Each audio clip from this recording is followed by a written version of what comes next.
Saya nak bankruptkan mereka, ini boleh mendatangkan rasa takut, Azam Baki.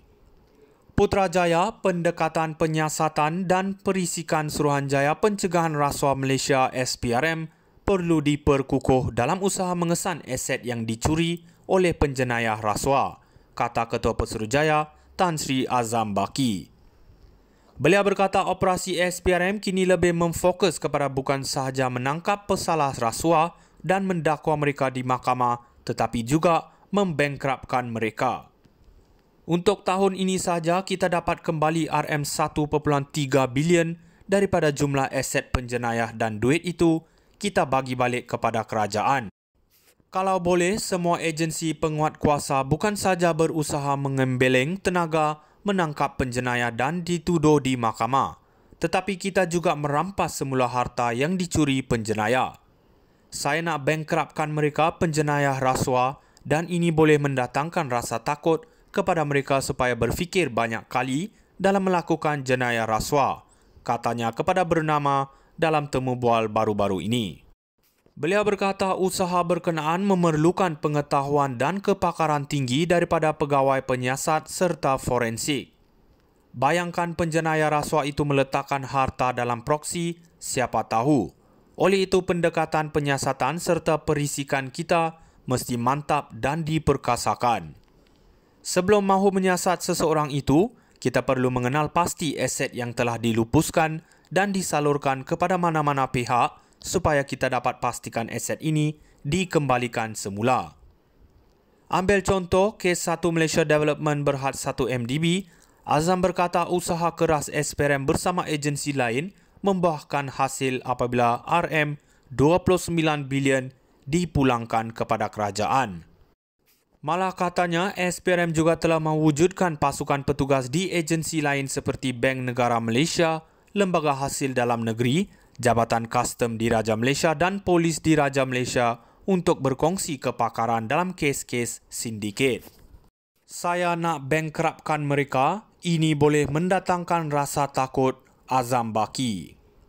Putrajaya Pendekatan Penyiasatan dan Perisikan Suruhanjaya Pencegahan Rasuah Malaysia SPRM perlu diperkukuh dalam usaha mengesan aset yang dicuri oleh penjenayah rasuah, kata Ketua Pesuruhjaya Tan Sri Azam Baki. Beliau berkata operasi SPRM kini lebih memfokus kepada bukan sahaja menangkap pesalah rasuah dan mendakwa mereka di mahkamah tetapi juga membangkruptkan mereka.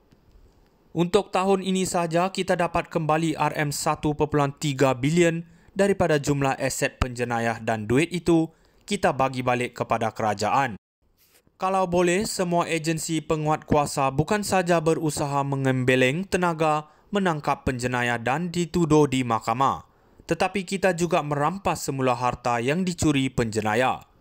Saya nak bankruptkan mereka penjenayah rasuah dan ini boleh mendatangkan rasa takut kepada mereka supaya berfikir banyak kali dalam melakukan jenayah rasuah, katanya kepada bernama dalam temu bual baru-baru ini.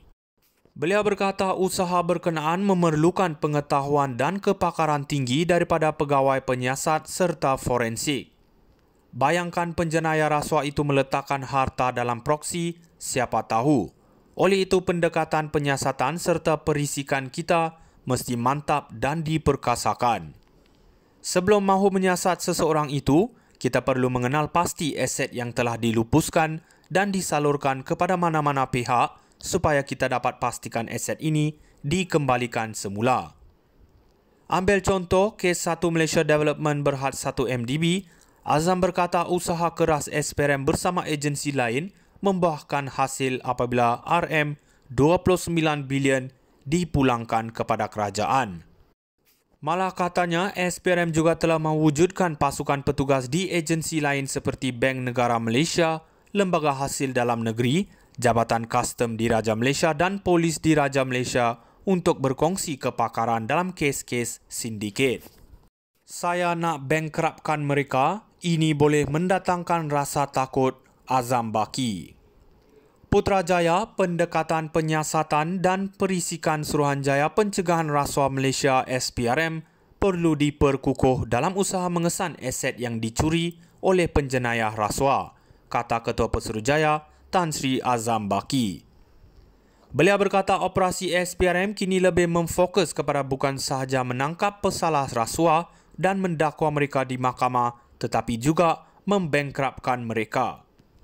Untuk tahun ini sahaja kita dapat kembali RM1.3 bilion daripada jumlah aset penjenayah dan duit itu kita bagi balik kepada kerajaan. Kalau boleh, semua agensi penguatkuasa bukan saja berusaha mengembeleng tenaga menangkap penjenayah dan dituduh di mahkamah, tetapi kita juga merampas semula harta yang dicuri penjenayah. Saya nak bankrupkan mereka penjenayah rasuah dan ini boleh mendatangkan rasa takut kepada mereka supaya berfikir banyak kali dalam melakukan jenayah rasuah, katanya kepada Bernama dalam temu bual baru-baru ini. Beliau berkata usaha berkenaan memerlukan pengetahuan dan kepakaran tinggi daripada pegawai penyiasat serta forensik. Bayangkan penjenayah rasuah itu meletakkan harta dalam proksi, siapa tahu. Oleh itu pendekatan penyiasatan serta perisikan kita mesti mantap dan diperkasakan. Sebelum mahu menyiasat seseorang itu, kita perlu mengenal pasti aset yang telah dilupuskan dan disalurkan kepada mana-mana pihak supaya kita dapat pastikan aset ini dikembalikan semula. Ambil contoh, kes 1 Malaysia Development berhad 1 MDB, Azam berkata usaha keras SPRM bersama agensi lain membuahkan hasil apabila RM29 bilion dipulangkan kepada kerajaan.